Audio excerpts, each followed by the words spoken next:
Hi, this is Dr. Larry Tranel, ISU Extension and Outreach Dairy Field Specialist for Northeast and Southeast Iowa. So this module is going to focus on dairy goat milking system options, as milk quality, udder health, labor efficiency, and farm profitability are pretty dependent on how the goats get milked. So dairy goat operations can be similar to dairy cow parlors, but there's a few differences that stem from the fact that goats have drier feces. They tend to move faster. They tend to jump higher. They have 2 teat attachment versus 4. Tend to need headlocks and like feeding the parlor just to bring them in, give them something to do, and they also tend to be safer to milk. So when we take a look at the platform, this is just a typical what a goat parlor might look like. The platform, number A, might be about 36 inches, 3 feet wide, where the goat actually stands. When you take a look at the neck height, anywhere in that 18-inch range, 14 to 18 is kind of but usually there's an elevated bunk for the goats there as well. That stall spacing, maybe on average, it really depends on the goat breed, maybe about 14 inches, but 12 to 16, really depending on the breed. That pit depth at 42 inches might be quite common for some of it's 6 foot, 6'2", and just plus or minus a few inches here. For every few inches, it might vary from the 6 foot level, but it's easier for shorter producers to actually milk up than it is for a taller person to even bend down 1 inch to try to milk a goat, just on the ergonomics of their back. And so the kick rail, sometimes they have a kick rail, sometimes they don't. A lot of times that's 18 to 24 inches, and try to hit the top of the udder, whatever breed you're working with. That's where there's a little variability. But all these dimensions can impact milk quality just due to the impact of goat comfort and also the operator ability to milk the goat during that milking phase. So the pit width might vary from 36, 3 feet up to 6 feet or whatever. The milk line can be above the operator, or the units can actually be down below on both sides as well. So it could be a doubled up parlor, or it could be a swing over type parlor. But I think important, if we're going to have a swing over parlor, like in the picture here, where those swing arms are actually above the operator and they swing from side to side. And sometimes, each one of those units might milk 1 doe on each side. It might milk 2. It might actually milk 3 before it flips over to the other side to milk on the other side there. So lighting tends to be extremely important in these milking parlors. So cows and goats, they both respond to light. Okay, so they might come in a little bit easier as well. So 20-foot candles is a good measurement to have. And then also having the floor kind of concave. So when you're facing that goat, your toes are lower than your heels, and that kind of takes the pressure off your back. So there's a lot of things ergonomically wise that can just make it a lot easier for people to milk goats that a lot of times people don't think about. So again, like I said, the unit can milk 1 to 3 does per side before it's being switched over. When you take a look at that, just all the comfort that they have here, when you take a look at this milking parlor without the swing arms, you can see the unit pull on the goat, especially that second one on the right there, that white goat, as that unit pulls back. Okay, we'd prefer not to have that, but with the swing arm, you can actually get that unit a little bit closer to the goat so you don't have that pull on it as well. So milk line height and swing arm, you want to make sure that clears over the operator and it swivels in the middle, so it's very easy to work with it. So again, these are some pretty cheap options to be able to make that milk line swivel. So reducing, again, that unit pull, and just where the unit alignment is on the goat is pretty important. Okay, so this video shows a homemade cascade system whereby the milking doe can only go into the next stall, and as she does, she opens the next stall divider for the following goat. And this is a very helpful system for loading goats and giving each doe their proper space, because a lot of times goats are pretty darn active during that milking phase, and if we don't try to figure out some way to confine them via headlock and with a cascading system, the movement might be a little bit more than the operators tend to like.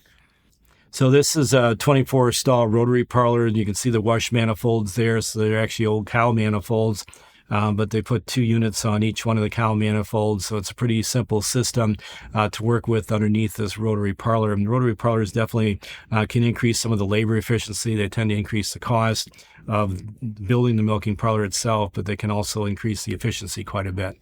So this is another view of that same rotary parlor, which again are great options for labor efficiency, as I said. When you take a look at this one here, and maybe you can't see it from the slide, but these cows are actually self-fed. So there's actually a feeder in front of each one of those stalls that gets gravity fed from above. The parlor on the left is actually a dairy cow parlor, so it doesn't have, but it basically you can feed the goats via a conveyor belt as well. If this was a goat parlor, you'd probably have some kind of a headlock stanchion in there to kind of keep the goats from stealing the feed from one to the other, because they, like I said, they can be quite active on it. But yeah, that feed definitely entices the goats to come into the parlor while they're there as well. So when we take a look at the cost of trying to build like a dairy goat parlor, I mean, there's some cheap ones that could be built probably for a couple $1,000s. This one I think was estimated at about $6,000 for a swing 12 parlor, where there's 12 goats on each side, and then the units swing over to the other one. So one of the things I just kind of want to mention is that there's a lot of remodeled facilities, old dairy barns, and places we can actually put these goat parlors in at quite a reasonable cost. So when you take a look at whether it be purchased or you build it yourself, there's a lot of ones you build yourself that can have some pretty darn good labor efficiency that can be quite competitive to the ones that you might buy. And so you really got to, just play off that labor efficiency versus the capital cost, because a lot of times I'll see some of these smaller herds use a lot of the porter milkers and sit there sometimes for a couple hours morning and night trying to milk 15, 20, 30 goats when they could put a pretty simple parlor in and have those goats probably milked in about 15 to 20 minutes. So when deciding on a milking system, just know that milking 150 does per hour on average is quite possible, and also be aware that labor cost annually or long term could be a bigger cost than the parlor itself. And so you really need to figure out what's going to be most labor efficient in your operation itself. But again, for somebody to milk 150 does per hour is not that difficult to do.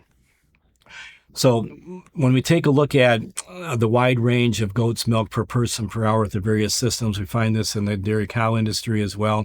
But there's also a lot of things that happen in the goats systems as well, just factors affecting the efficiency, loading bottlenecks, crowd gates, use of or not using them, the auto feeding type systems, their milk production, their stage of lactation, their group size, just the milkability, sometimes the genetics of the goats, the milking routine, the milker mobility, and just their ability to actually work with the system that they have. Auto detached takeoffs tend to be pretty valuable in most milking systems. So there's a lot of things that can actually cause variability in dairy goat milking systems.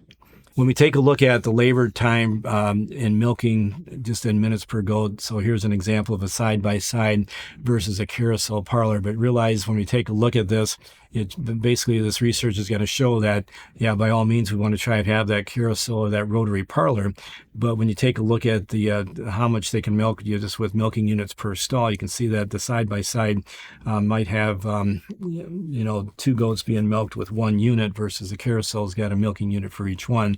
So again, that efficiency might not be an apples to apples comparison. But the bottom line on parlor efficiencies, it might vary by 300% on dairy cow farms, and I suspect that variability is as high or maybe even higher on dairy goat farms.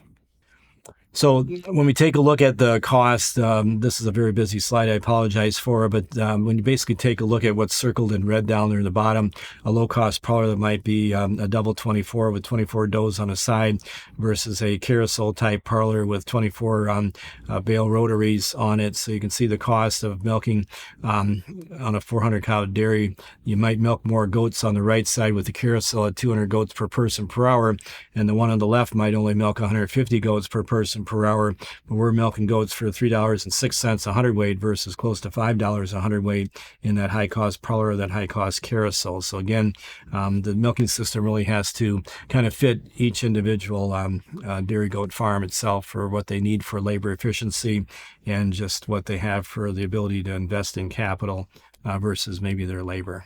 So with that, if you have any questions, I work a lot with milking systems on both the cow side and the goat side as well. So if you have questions in regards to this, you can email us at dairygoatextension@iastate.edu.